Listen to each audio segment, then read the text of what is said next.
every time a car reaches the end of its life, it doesn't just rust away, so it begins a second powerful journey.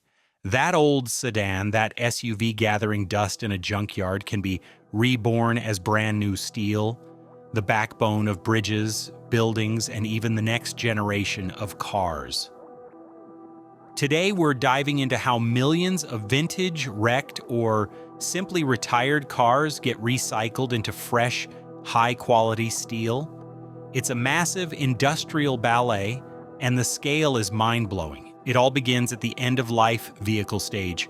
When a car is officially retired, it's sent to a specialized recycling or dismantling facility.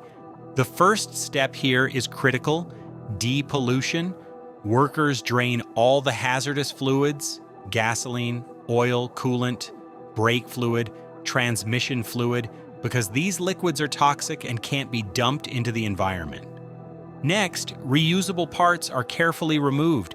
Engines, transmissions, batteries, wheels, anything that still works or has value gets pulled out. These parts are cleaned, refurbished, or sold. Even tires and other non-metal parts might be salvaged or repurposed. Once the car is stripped of all reusable and hazardous items, what remains is often called the car hulk. This hulking shell is compressed, sometimes flattened, to make it easier to transport and process. That crushed shell then enters an industrial shredder, a gigantic machine that rips it apart into fist-sized chunks. From that shredded mess emerges three primary material streams: ferrous metals, that means steel and iron, non-ferrous metals like aluminum, copper, and what's left over: plastics, glass, rubber, fabrics, and other fluff known as automotive shredder residue, or ASR. To separate the steel, powerful magnets swing into action. Since steel is ferrous, it has iron, it reacts strongly to magnets. These machines pull out the steel and iron fragments from the shredded mix, leaving behind plastics, foam, rubber, and other non-metal bits. That non-metal waste is the ASR, and while some of it still ends up in landfills, modern recycling plants are finding ways to reduce that waste, repurposing parts or generating energy from it. Once separated, the ferrous scrap is compressed into bundles or cubes and sent off to steel mills. At those mills, the scrap is melted down in a furnace, usually an electric arc furnace, which is ideal for recycling scrap steel. The molten steel is purified, removing any remaining contaminants, then recast into new steel forms: sheets, bars, structural shapes, ready to be used in construction, manufacturing, or even new car frames. And here's a staggering fact: around 65% of a typical car's weight is made up of steel and iron. That's why recycling these vehicles is so valuable. That steel is far too precious to waste. According to the world's auto steel experts, nearly 90% of a vehicle's steel can be recycled. Some programs report recycling rates for end-of-life vehicles that approach 100%. At least for the ferrous parts. The environmental payoff is huge. Recycling steel uses far less energy than creating steel from raw ore. When you recycle that steel, you're saving tons of iron ore, coal, and limestone, the raw materials needed to make steel from scratch. But it's not just about raw materials. When automakers design cars with recycling in mind, what they call design for end of life, they make future recycling cleaner and more efficient. For example, they can choose steels that are easier to recycle, minimize contamination from other metals like copper, which complicates recycling, and make components that are easier to dismantle. There's a catch, though. Not all recycled steel can make its way back into new cars. Sometimes recycled scrap contains traces of other metals, copper wiring, coatings, or alloy components, and that reduces the quality of the steel for demanding applications. In such cases, that lower-grade recycled steel is often downcycled into construction steel or less critical applications. Meanwhile, that leftover shredder residue, the ASR, is still a big challenge. It contains plastics, rubber, fabrics, foam, even bits of glass. Depending on the facility and the resources, Some of this material is processed further for energy recovery or reuse. Other parts of it may still end in landfills. To close the loop, many automakers are increasingly embedding recycled content into their next-generation cars, using recycled steel, aluminum, even glass. This isn't just good for the planet, it's also cost-effective because recycled metals often cost less than newly mined ones. On a global scale, the impact is massive. Steel from recycled cars supports new manufacturing, reduces demand for virgin ore, and slashes carbon emissions from steel production. And when you think about it, it's almost poetic. That old car that once carried you, your family, or your luggage across thousands of miles can now be supporting construction or transportation again in a completely new form. Absolutely. Here's an expanded version of the How Millions of Old Cars Are Recycled into New Steel script, adding about 1,000 more words for a deeper, more cinematic, and detailed flow. Every time a car reaches the end of its life, it doesn't just rust away, it begins a second powerful journey. That old sedan sitting in a backyard, that wrecked SUV at the edge of a scrapyard, even that forgotten hatchback parked in a garage corner, each of them holds a hidden potential. They're not junk, they're raw material waiting for rebirth.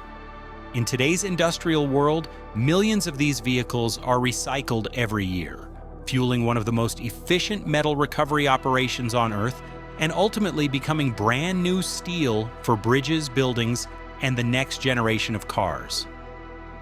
The process begins at the scrapyard, or more formally, at an end-of-life vehicle facility. Here the cars arrive one after another, stacked high, sometimes in mountains of metal. Each car has its own story. Maybe it was in an accident, maybe it's too old, maybe it just failed emissions, but they all meet the same fate. This is where the magic and mayhem really begins. The compressed hulks are fed into gigantic shredders, sometimes the size of a small building, equipped with spinning hammers weighing hundreds of pounds each. When the machine roars to life, it tears the car apart piece by piece, turning it into a storm of flying fragments. Within seconds, what used to be a car is now a mix of metal shards, plastic bits, foam, wires, and glass dust. Conveyor belts move this shredded mess through an intricate network of separators. The goal? To sort every single piece by type and material. First, powerful magnets pull out the ferrous metals, iron and steel, the backbone of the recycling process. What remains passes through eddy current separators that use magnetic fields to push away non-ferrous metals like aluminum and copper. Then comes the density separation. Lighter materials like plastics and rubber are blown away or floated off in water tanks, leaving behind only the heaviest and most valuable scraps. By this stage, about 70 to 75% of the original car, by weight, has been cleanly separated as steel and iron. These metals are pressed into large uniform blocks and sent to steel mills or foundries. The rest, plastics, fibers, foams, and glass, form a byproduct called automotive shredder residue, or ASR. While some ASR still ends up in landfills, new technologies are pushing to convert it into usable energy or recyclable compounds, reducing waste year after year. Once the metal reaches the mill, it's melted down, usually in an electric arc furnace, EAF. Unlike traditional blast furnaces that rely on coal and iron ore, EAFs use electricity to melt scrap metal. This process is not only faster, but also much cleaner, producing up to 75% fewer carbon emissions. Massive electrodes lower into the furnace, releasing lightning-like arcs that heat the scrap to over 1,600 degrees Celsius. The steel turns molten, impurities rise to the surface as slag, and the pure metal below is refined to meet exacting quality standards. Then it's poured into molds and rolled into sheets, rods, or beams. This newly reborn steel could become the frame of a skyscraper, the body of a ship, or the chassis of a brand new car. It's beginning the cycle all over again. It's almost poetic. The steel from a 20-year-old sedan could one day hold up a bridge or reinforce a wind turbine. It's the ultimate story of renewal, a mechanical reincarnation. And yet, for all this industrial power, the process is astonishingly sustainable. Recycling steel saves around 74% of the energy required to make new steel from iron ore. It also cuts CO2 emissions dramatically. To put it into perspective, for every ton of recycled steel, we save about 1.1 tons of iron ore, 630 kilograms of coal, and 55 kilograms of limestone. Multiply that by the millions of cars recycled globally each year, and you get a sense of just how important this process is to our planet. But not every part of the recycling loop is perfect. One of the biggest challenges recyclers face today is contamination, particularly from copper. Even tiny traces of copper mixed into molten steel can make the final product brittle. To fight this, car makers are now rethinking vehicle design, creating design for disassembly models that allow easier separation of materials at the end of a car's life. It's engineering built not just for performance, but for rebirth. Then there's the innovation side, the push towards zero-waste recycling plants. Some facilities now use advanced robotics to dismantle vehicles, AI vision systems to detect materials, and plasma torches that vaporize leftover fluff into clean gases and reusable slag. These systems are expensive, but they point to a future where recycling cars could be nearly 100% efficient. In some countries like Japan and Germany, the automotive recycling rate already exceeds 95%. In others like India and the US, massive new scrappage policies are being rolled out to encourage sustainable disposal of aging vehicles. The vision is clear: a circular automotive economy where no car ever truly dies. It just changes form. Even the logistics are incredible. Some of the largest car shredders can process up to 450 cars per hour. Imagine an assembly line in reverse. Instead of building cars, it's unmaking them piece by piece with incredible precision. The noise, the heat, the sparks. It's industrial poetry, controlled chaos at its most efficient. Beyond the technical side, there's a powerful economic story here too. The global auto recycling industry employs hundreds of thousands of people and generates billions in revenue every year. From scrapyard workers to furnace engineers to materials scientists, this ecosystem thrives on turning waste into wealth.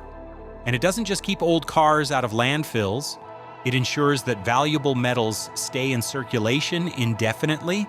And think about this: the steel in your new car could have once been part of a tank, a washing machine, a bridge, or even a classic 1960s muscle car. Steel has memory, it's infinitely recyclable, and every melt carries a fragment of history within it. The strength of yesterday literally becomes the foundation of tomorrow. Old cars don't die, they transform.